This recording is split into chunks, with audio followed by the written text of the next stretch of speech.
Tuesday afternoon உடம்பு இன்னும் நல்லா ஆகலை. நானும் ஒரு 11 மணி வரைக்கும் ரெஸ்ட் எடுத்தேன். காலையிலேருந்து எந்த ஒரு சமையலுமே பண்ணலை.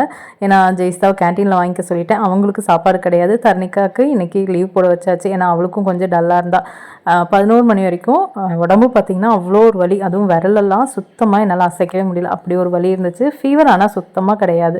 ஆனால் அந்த பாடி பெயின் தான் அதிகமாக இருந்துச்சு. சரி இதுக்கு மேலே நம்ம பாடி தாங்காது அப்படின்னு சொல்லிட்டு ஒரு 12 மணிக்கெலாம் ஹாஸ்பிட்டல் போயிட்டேன். போனதுக்கு அப்புறமேட்டு இன்ஜெக்ஷன்லாம் பண்ணி டேப்லெட்லாம் வாங்கினோன்னா கொஞ்சம் இப்போ தான் கண்ணே நல்லா தெளிவாக தெரிகிற மாதிரி இருந்துச்சு.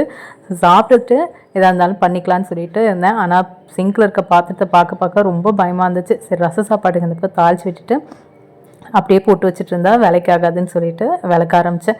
பாதி தான் விளக்கியிருப்பேன். அந்த தண்ணி ஜில்லுன்னு தானே இருக்குது, ஏன்னா மழை பெஞ்சிக்கிட்டே இருக்குது.